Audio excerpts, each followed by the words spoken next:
Let me just ask people to raise hand. Can I get a count of people who have raised hand? Nobody has raised hand. The participants are still coming in. Yes. There are only 46 right now. I don't understand. We had announced that this session will start at 2:30. It is already 2:36 and we have only 47 participants. I thought there were more than 96 or something. For the non-programmers, Yes, okay. there are 49 participants. Okay, my dear friends, in the last poll, you answered that you have not, a majority of people had not seen the code board on IIT Bombay X. Only 17 or 18 participants had responded. I am going to rerun that poll. Please answer that as quickly as you can. This is a very simple question. You have either done it or you have not done it. If you have visited IIT Bombay X, then whether you have seen the code board on IIT Bombay X and used it or not. In fact, let me simplify this question. Whatever comes out in the printed question, please disregard it and note the question as follows. I'll simplify it. Have you seen the introductory sessions in topic 1 where Mr. Dumbo has been introduced? I specifically asked, Dumbo is a name which you will not easily forget. Those of you who have seen the introductory section in topic 1 and have seen the video session which describes Mr. Dumbo, you say yes, otherwise you say no. I will start the poll now. Please respond.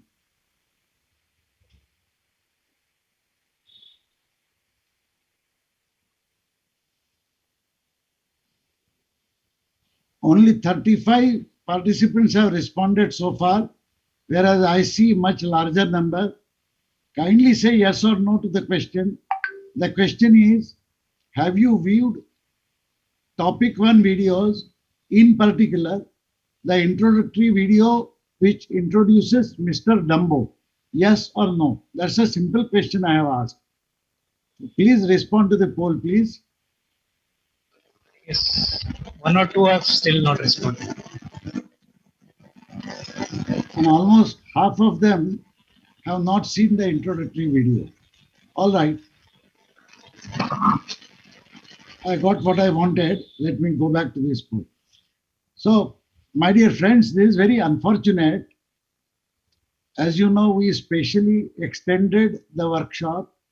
Professor Supratik worked very hard to convince the senior leadership of Kendriya Vidyalaya Sangathan.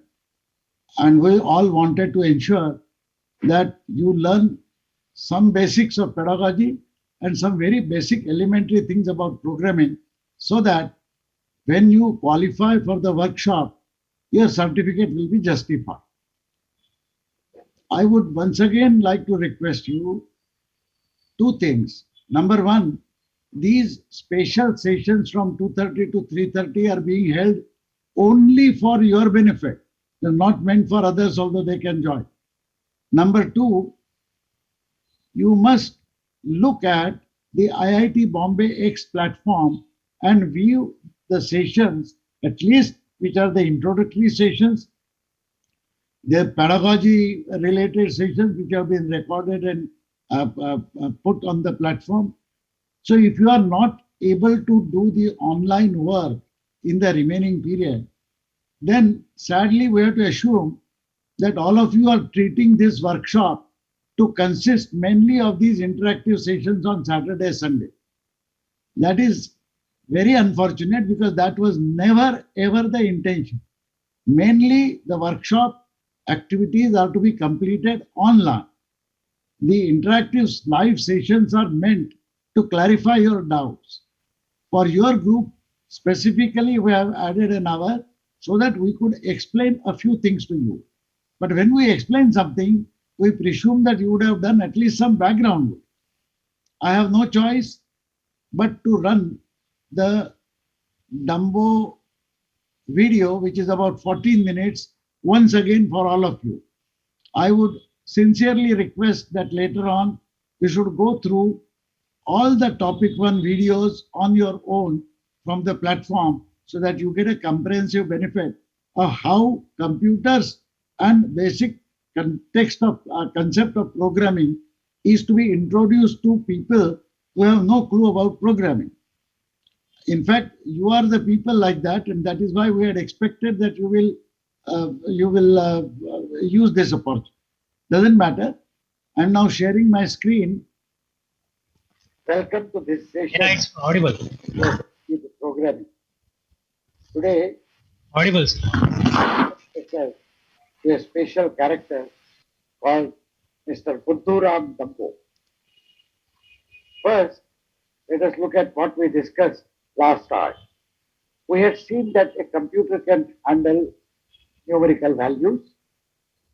More importantly, it can collect values as input.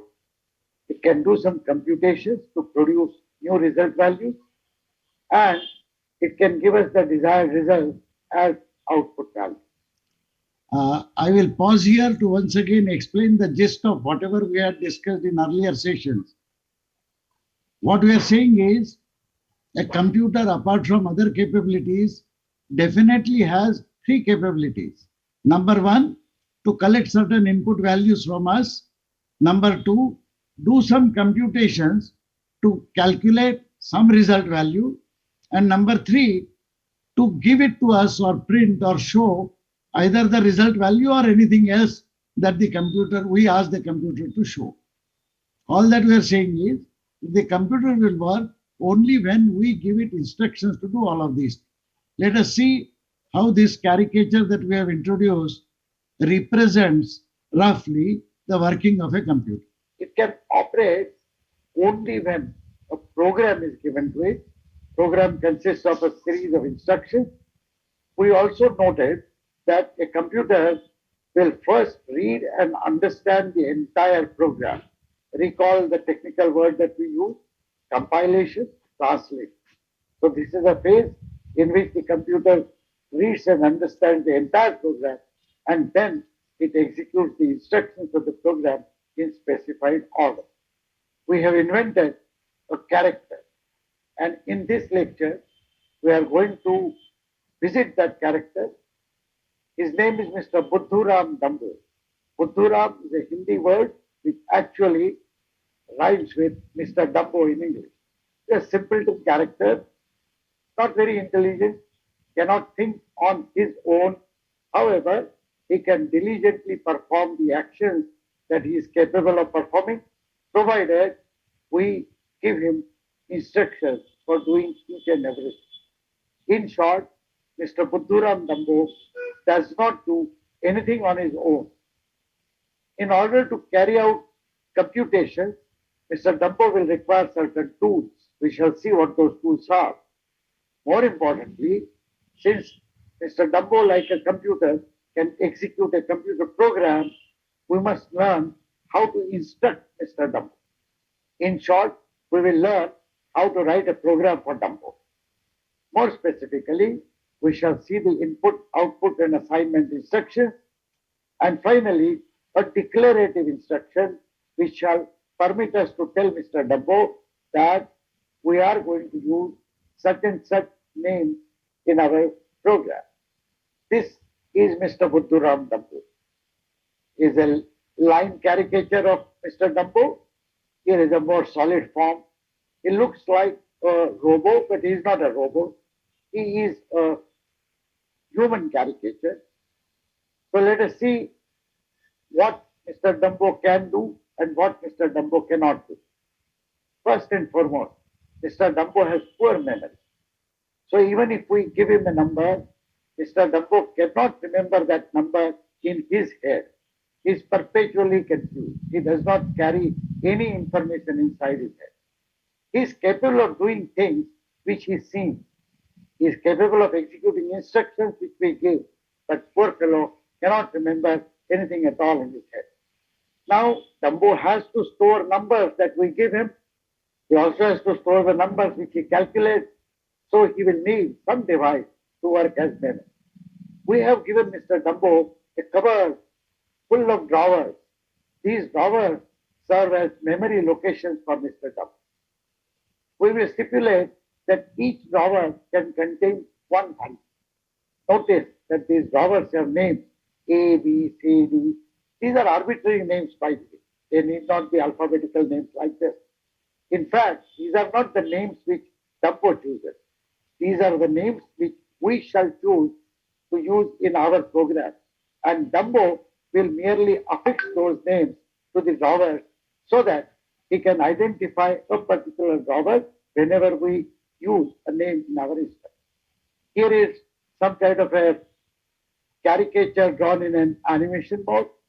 So this is Mr. Dumbo. This Mr. Buddhu Ram uses a set of drawers, as I mentioned. So notice these are the drawers. These do not have any names. But as and when we decide to use certain names in our program, Mr. Dumbo is capable of pasting those names as labels on these drawers. For example, A, roll, height, F, beta. Please note again that these names are of our choice and not of Mr. Dumbo's name. Dumbo has to collect input from us and provide output to us. In order to carry values which will be stored inside these drawers to us and to carry values from us to be stored inside these drawers, Dumbo uses a card. It's much like a luggage card, except that Mr. Dumbo uses this to carry values which we give or which he has to give it to us. Here is a workbench that Mr. Dumbo has, much like your scratch pad. You'll notice register, register, register. These are not actually registers the conventional sense. These are like small pieces of paper on which Dumbo can write values and Dumbo can do calculations using this one. So this is more like the arithmetic or numerical capability of Mr. Dumbo. Obviously, in order to do any computations, Dumbo must get numbers onto these registers from somewhere, and if at all he calculates a result, Dumbo must be able to put that result back somewhere. That somewhere happens to be the memory, which means that Dumbo is capable of picking out a number from the memory location designated by us onto these registers, do some calculations, and put the result back into another designated memory location. Let us see an animation which shows Dumbo's tools. Here is Mr. Dumbo. He looks like a robot, but as I said, he's a poor, dumb human being who cannot think on his own. He has to be instructed to do anything that we wish. He has a set of drawers which he uses as memory locations. These drawers can have names that we decide to give. Dumbo can examine a value inside a location. Dumbo can actually put a value inside a location or take a value out. Here is an example where Dumbo is bringing his card with an input value. Here is his workbench, which he uses to do some computation. These then are the tools that Dumbo has. Here is the card to carry input and output values. Here is the cupboard with drawers, some of which will have names as we have decided them in our instructions. He can examine the values inside these drawers. He can put a new value inside, and he can do computations using his workbench. Having seen Mr. Dumbo's tools, it is now necessary for us to understand how can we instruct Mr. Dumbo to use these tools to perform the desired computation. We will now design some instructions to be written for Mr. Dumbo. We know that we will have to give an input. So let us say if we want to give an input value which we want Dumbo to keep in a named location X, we will write the following instruction: input X. This means take a value from us and put it in the location for X. To give us an output value, from a named location, say Y. We will write the instruction output Y. In this case, Dumbo will examine the location Y, will copy the value that the location contains and gives it. The most important operation that Dumbo is capable of carrying out is a computational operation. Let us say we want to perform a computation A minus B, and whatever is the result value, we want to assign that value to another named location, say R, which means we want to compute the value of A minus B and put the resulting value in the location for R. We decide that we will write this instruction as R is equal to A minus B. It is important to understand at this juncture that this is not a conventional equation, but rather an instruction to do some computation indicated by this A minus B formula, calculate a single result value and put it in the location for R. Let us examine this in some more detail. This instruction actually is called an assignment instruction. R equal to A minus B is an instruction which performs two distinct subtasks. One of the subtasks deals with the calculations being carried out. What are the calculations in this assignment instruction? We want to find the difference between A and B.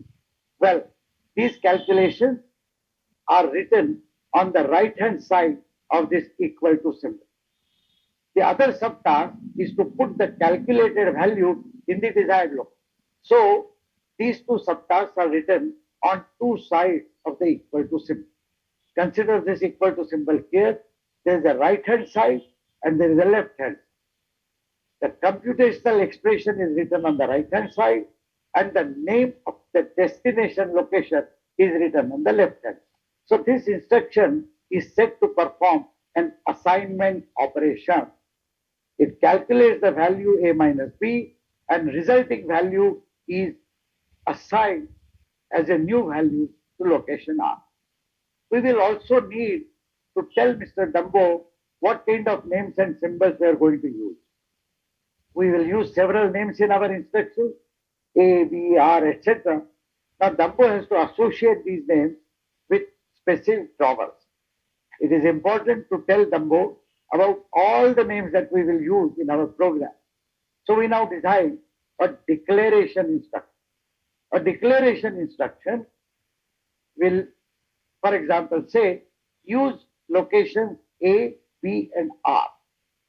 What the Dumbo will do while compiling our program is that it will figure out that we are using three names. It will choose any three drawers from his memory, put the label A on one drawer, put the label B on another drawer, and put the label R on the third drawer. Once this labeling is done, Dumbo is now free to execute the actual instruction which it has to carry out. So please note the difference between a declarative instruction and instructions such as input, output, and assignment. A declarative instruction is looked at by Mr. Dumbo only while reading the entire program and understanding. Whereas the other instructions are actually executed when we ask Dumbo to carry out our program. Here is a program for Mr. Dumbo. Use locations A, B, sum, semicolon. Input A, semicolon. Input B, semicolon. Sum is equal to A plus B, semicolon. Output sum, semicolon. Right? At this stage, since later on, when I introduce you to Python programming, we will be actually running a Python program doing precisely this. Take two numbers from us, add them and give us the sum. I would request you to quickly jot down this program for Mr. Dumbo that we have written on a notepad or note sheet or notebook that you have.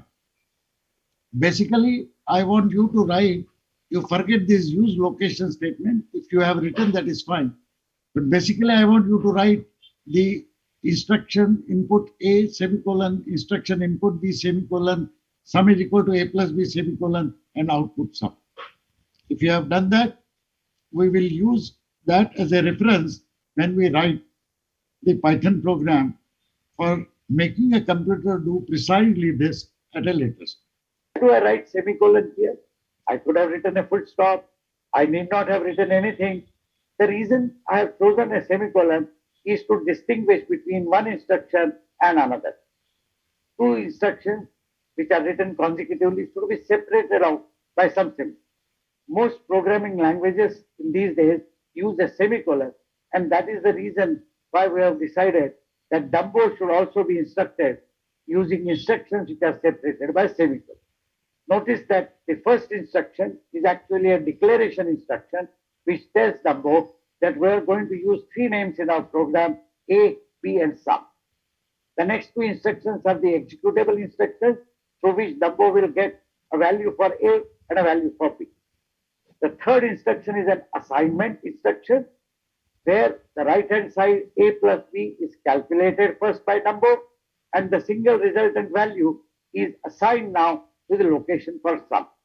Finally, output sum instruction gives us the value of sum which was calculated here.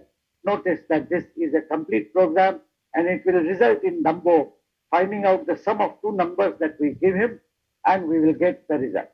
In summary then, we have introduced Mr. Buddhuram Dumbo, who has a set of drawers serving as memory locations, who has a card to carry input and output values, and a workbench to perform computation. This looks like a simple model, but very curiously, you will find that this model is very close to the actual computer when we see the computer and its program. We notice we have also defined how to write a program for Mr. Dumbo. Our program will consist of instructions. There are instructions that we have designed for Mr. Dumbo to collect an input value from us, to give us an output value, and more importantly, to also do some computations and determine a new result value which Dumbo can assign with a name. Well, I hope you have been able to listen to this. We now have 64 participants.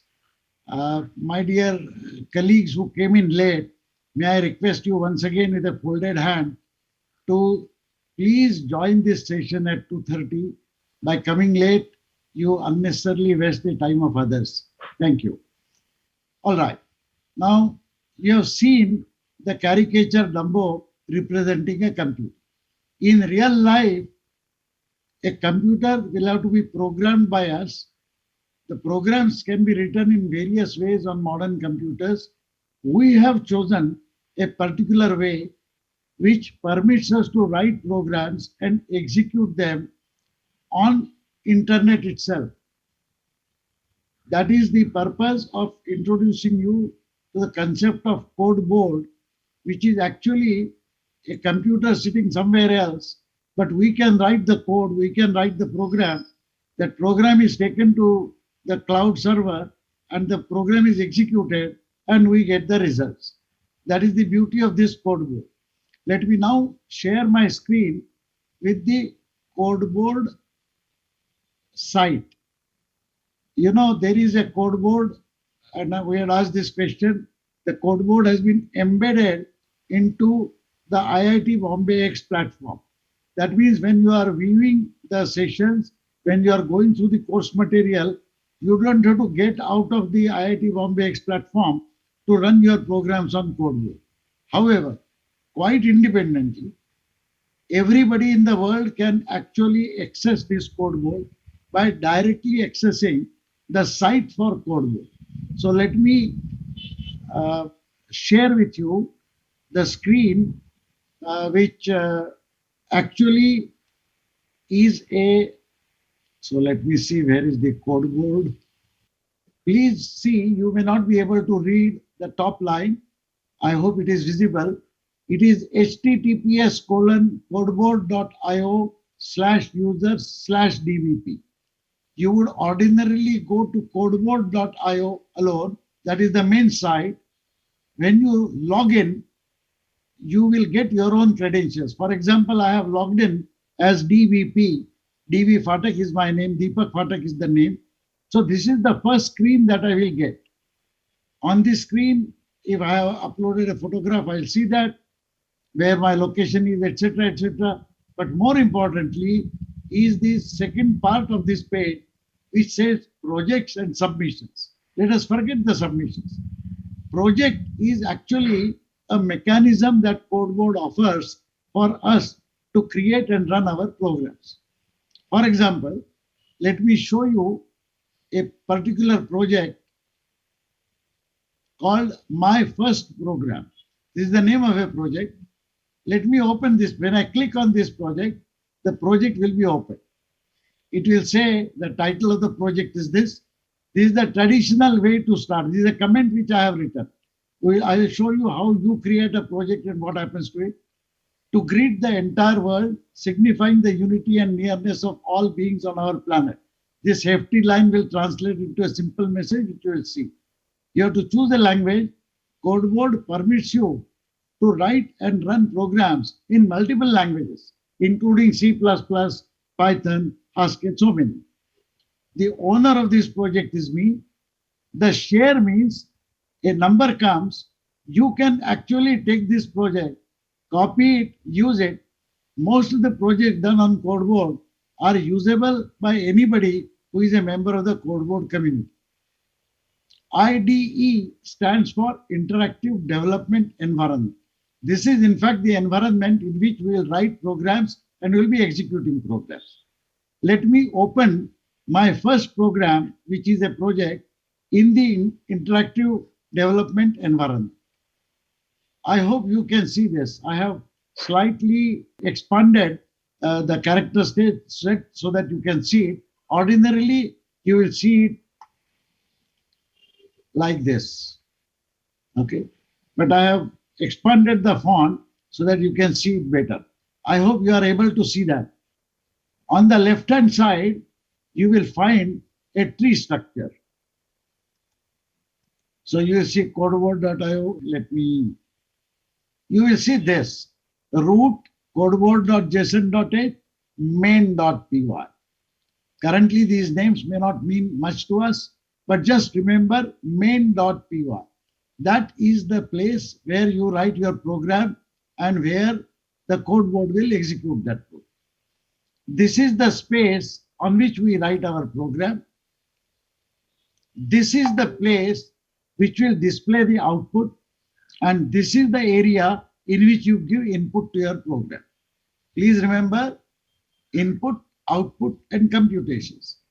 What to take input, what output to give, and what computations are to be done is to be written in our program, which will be written here.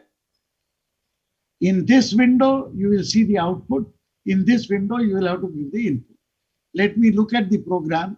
You always go to your project and click on main.py. There are two lines in this program. The first one says main file of the Python program. This line comes by default, so I don't have to write it. Notice the next statement. It says print hello world, exclamation mark. Hello world is actually a Beagle call given by all programmers. As I told you, the object. Please note that what is shown here is a string of characters. There are two words here. Anytime we want to print a string, we have to enclose it in quotation marks as shown here. Could be single quote or double quote. Let us see that if I run this program, what output will I get? Notice the tab here called run. When I press run, you see hello world has appeared here. What it means is codeboard.io, which is our Dumbo, has read this program, understood it, and executed. As simple as that. Let us look at another program which does something more meaningful. I am going backwards. I go back all the way to my home page, and I look at now my Python program 1. Let us see what it does. I click on this. I can directly open the IDE. I need not look at the description of that program and so on. When I open in the IDE, I will again go to the root. I will have to go to main.py. It does something very funny. This program is purposely written so that it's not very easy to understand. The objective is not to confuse you, but to tell you how a program can be written in multiple ways. Look at this program. It still says hello world. Then it says print, give a number. Then it says num1 equal to input. Then it says print num1. Then it says num2 equal to input. There is a funny backslash in here, says give another number. Print backslash n, we don't know what it does. Print num2. Sum is equal to num1 plus num2. Print sum. We do not understand this program very well, but we note a couple of things. There was a print instruction that we had seen in the earlier program. Now there is an input instruction, but that is written in a very funny way. For Dumbo, we were saying input num1. To Python, we have to say num1 equal to input, opening bracket, closing bracket. Because input is a function. Whenever input function is invoked, it's like an assignment statement.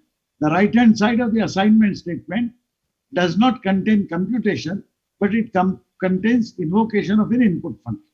Let us just run this to see what happens. It says, hello world, give a number. Now, give a number means Dumbo or Mr. Codeboard is waiting for us. At this level, I give an input, say 45. Notice that 45 is reproduced here twice. Once when I gave an input, another time because my instruction print num1. Then it executes the next instruction num2 equal to input, give another number. This is a very funny way of combining the print with input. This message is being printed as part of the input instruction itself. Then it says give another number. Let me give a number, say 32. Notice now what it has done. It has printed 32 because the print instruction, it has calculated sum is equal to num1 plus num2 and it has printed sum. A simple thing that we have done is taken two numbers and added them and printed their value. However, this program is very badly written. You will agree that this could have been written much more simply. So let us look at a simpler version of this program.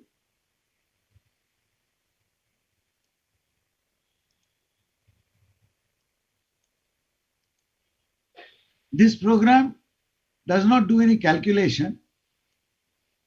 It only collects as input your age and prints it. So let us see what it does by running it. Notice the statement age equal to input, opening bracket, closing bracket. Print your age is so and so. Print age. This is actually to signify the input and print operations separately to you. Let us run this program to see what it does. You see now, nothing is happening here. Nothing is displayed here. Why? Because in our program, we simply wrote age equal to input. We did not print any string, any message before it. Like we asked Dumbo to show a message, we do not know that a Codeboard is waiting for an input. Since the program is visible to us, we know that it is stuck at this particular statement. We give it an input, say 574. It says your age is 574. Observe that Dumbo or Codeboard does not care that the age 574 is unlikely to be an age of a person. Because Dumbo is real dumb. It will take whatever input you give and it will produce whatever output you ask it. Let me modify this program to show you how easy it is. This is actually a live computer somewhere on the cloud, as I told you. So I go here and I suppose I write a statement here, print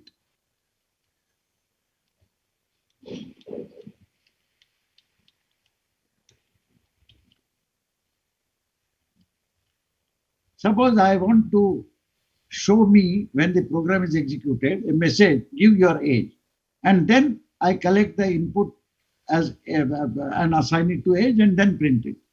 Let me run this program and see what happens. You see, very funny thing has happened. You will notice now an error message here.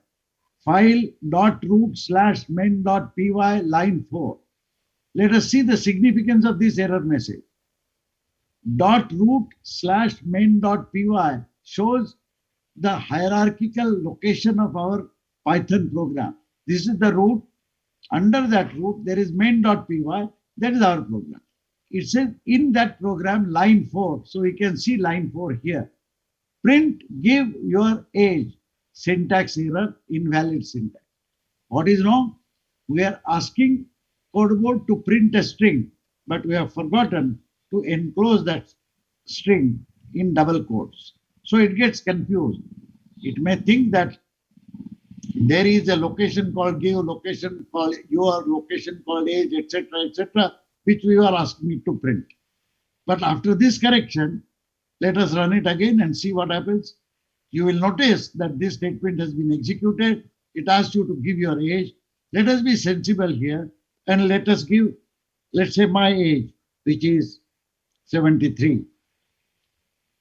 Notice that it prints the message, your age is 73. This is the mechanism by which you can actually write a complete program, or if there is a pre-written program, you can modify it and make it work exactly as a computer would run your program. Let me go back now and revisit the bad program. Oh, you see, it gives me a message. You currently have unsaved changes. Are you sure you want to leave this page? I will say cancel. Why? Because I have made an alteration to my project by adding a meaningful programming instruction. So if I go under this project here, I will say save changes. Next time when I load this project, this program will come in front of me. Having done this, I will go back and in my projects, I will once again look at the Python program 1, which was doing something extremely, some simple computation in an extremely funny way. Let me open this in the interactive development environment and let me go to the main Python program. And here I have an extremely funny looking program here. So what I'll do is, now I'll edit this program to make it simpler and more meaningful. First of all, I seem to have written this program to add 2 numbers. There is absolutely no reason why I should say print hello world here.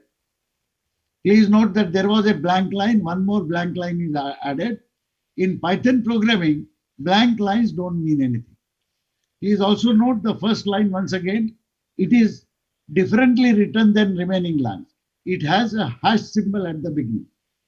Any line which is written with a hash symbol at the beginning is treated as a human readable comment.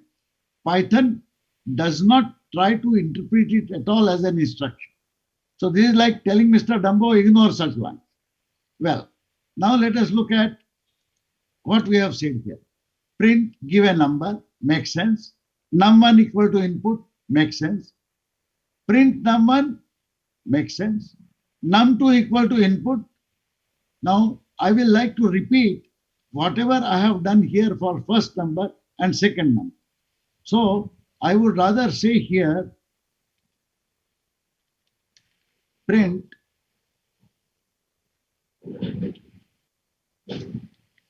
give another number. Okay, and here I will simply say input. You will agree that this is much easier to understand. We are looking at the most simplified version of the input instruction to be given in Python. Any name that we choose to attach to our location drawer is written on the left-hand side like an assignment statement, and then you write num1 equal to input. So you have got the first input number, you have got the second input number. Let us remove this funny looking \n. We do not know what it says. So let us simplify our program. Now look at this program. This program is actually giving a message to give us a number, give it a number, collects the number, asks her to give another number, collects that second number, prints that number. It calculates the total of num1 plus num2. This is that expression. You remember we had seen that in Dumbo program also, and it assigns that value to a drawer called sum. And then last instruction says print sum. Let us see by running the program what happens. We run this program, give a number. All right, in my input, I give it a number 67. Let us. It has printed this 67 because I have said print number. It has printed this message, give another number. Incidentally, codeboard.io keeps track of where we are while executing this program. So it is waiting at number 8, which says num2 equal to input. Here, I will give it another number, say 59. It has taken and printed this number 59 and see what it has done. It has printed the sum of two numbers, which is 126.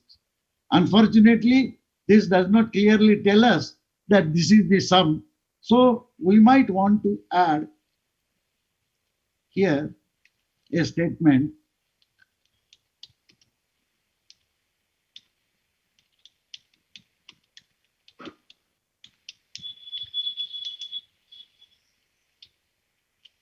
something like this. Let us run this again and see what happens. It says give a number. This time let me give it 51 as the first number. It says give another number. Let me give 27 as another number. Now it says sum of two numbers is 70. Please note that codeboard, like our Dumbo, is not doing anything intelligently on its own. It is merely executing our instructions. First it executed this, then this, then this, then this, then this, and then it says print sum of two numbers is so and so, it prints the sum. In a nutshell, writing simple Python programs is extremely easy. Series of instructions are written. Let us look at some basic rules about writing Python programs. You will notice one most important thing. There is no semicolon at the end of any line here. That means every instruction is written on a line and that's it. When the line ends, the instruction ends. So Python has simplified things by saying that you don't have to put a delimiter like a semicolon there. Number two, all statements so far start exactly aligned at this point. The alignment has a significance in Python, which we shall see at a later stage. Number three, we have learned how to issue a print instruction, how to collect an input, observe a very peculiar way of collection of input. If I want to collect it in a location tagged as num1, then I have to say num1 equal to input. Sum equal to num1 plus num2 is like the assignment statement that we had explained while describing the Dumbo's behavior. Python works exactly the same. There is another fundamental difference between Dumbo and in fact in all other programming languages and Python. Remember, in our Dumbo's program, we had given an instruction saying using locations num1, num2, sum, etc. In Python, there is no such instruction. In fact, no such instruction is required. Python, when it reads the program for the first time, automatically figures out which are how many drawers you are going to use and which label to be put on every drawer. For example, this print instruction does not say any value to be obtained. This instruction says collect an input. And on the left-hand side, there is a title called num1. There is a name called num1. It knows that num1 has to be a tag to be affixed to one of the drawers. Similarly, num2 equal to input. It knows that num2 is another memory location that will be required while executing the program. Let us look at this line. When it comes to this line, it says sum equal to num1 plus num2. So it suddenly remembers num1 has been allocated a drawer, num2 has been allocated a drawer, but sum is a new name. So it allocates a dollar to sum also. This is the reason why no separate declaration that we require so many memory locations is to be made in Python. Incidentally, these names are called variable names. Variable is a term that is used in programming languages to designate such tags that we want to affix to memory locations. These are called variables simply because their values can vary over the execution of a program. In this, I have several other programs. We have just a few more minutes. So I will introduce you to a new concept. I hope you have understood the simple things about simple calculation, collecting input and producing output. There is far more to it, and you will see that I could have covered it today, but you will see that in the additional lectures, the additional sessions that I will record tonight and put it on the IIT Bombay X course. You have no choice but to look at that course, my dear friends, because that is the only way. It says, it again says you have to. So let me save this. It wants me to save this. Okay. And now let me go back. Let me just show you a program which is doing something similar, but which calculates the sum of three numbers.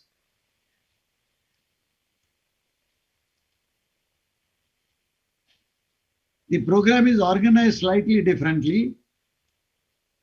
It has one print statement which initially says give three values. So it is not asking me, it is not showing me a string after each is a number that I give. It in one shot, it asks me to give three values. Then it has three input statements, A equal to input, B equal to input, C equal to input. And then it has an assignment statement which calculates A plus B plus C and puts it in the location for sum. And finally, it has a single print statement which says total is comma sum. Please see the subtle nuances, the different ways in which you can write the print statements. There is no bracket, for example, on either side here. It's perfectly valid. If I run this program, see it says give three values. But please note I have to give one at a time, the three values. So let me give 12 as the first value, then 34 as the second value, and 56 as the third value. And see what it does. It calculates sum is equal to A plus B plus C, and it prints total is sum. I hope you realize it's an extremely simple thing to write straightforward Python programs which wish to do some computation. There are many complex things that we can do, one of which is to execute statements conditionally. Conditionally means what? This condition exists, then do this, otherwise do something else. Let us look at a program which conditionally executes certain statements. It is worthwhile to look at the description of the project. This program is to find the ticket cost for a child who is traveling in a bus, but who is to be charged at half rate. That means if normal ticket price is 100 rupees, a child which is less than 12 years old should be charged 50 rupees. So given the base rate, the program should calculate the actual rate applicable if the passenger's age is that of a child. Let us open this in IDE and see what this program does.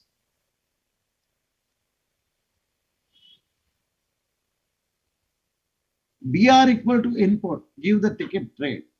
Print, what is your age? Age equal to input. So it is collecting two inputs from me, the base rate and the age. Look at this funny statement. If age is less than 12, written in brackets, followed by a colon. Carefully look at the next line. It does not start at the beginning. And this indentation is extremely important. We shall see the implication later. But logically, I think you can see the meaning. If age is less than 12, charge equal to BR star 0.5. And then there is a statement which says, print, your ticket will cost rupees so and so. It will print the value of charge. I will leave now because we have to go over to the next session. We are just about 2 minutes late. But let me just tell you that this program purportedly executes some instructions conditionally, but see that this is not adequate. Let us look at this program. It says give the base ticket rate. Let me say that the base ticket is 30 rupees. Now it says what is your age? Let me give the age as age 10. So if my age is 10, your ticket will cost 15 rupees, which is correct, which is half of this. But wait, if I say run it again, now I give the base ticket rate as 30 rupees, all right. It asks me what is my age. I put my correct age, 73. You see, it has given an error, file.root main.py line 8. In print, your ticket will cost rupees charge. Name error, the name charge is not defined.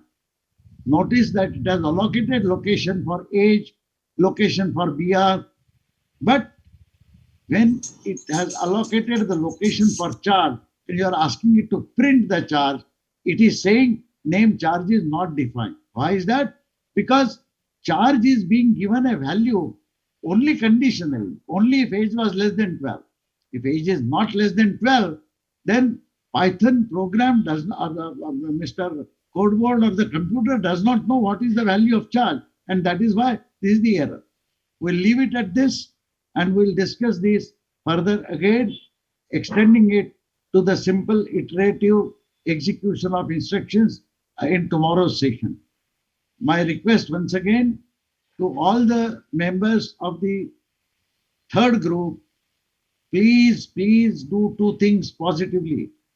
A, look at the IIT Bombay X course background material, at least topic 1 and now possibly topic 2.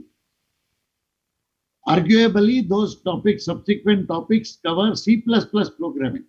But at least if you are familiar with the concept, you know two things: how to introduce computers to people and how to introduce programming that you have seen just now. That is the way I have treated this. It is a decent way of introducing people to programming if you can execute codeboard.io in your class like we have executed it here. The second point I want to request you once again, please do join at 2:30 sharp, preferably 5 minutes early. The Zoom meeting is actually initiated almost 10 minutes beforehand by our colleague Sushant. Please don't keep everybody waiting. I will close with this.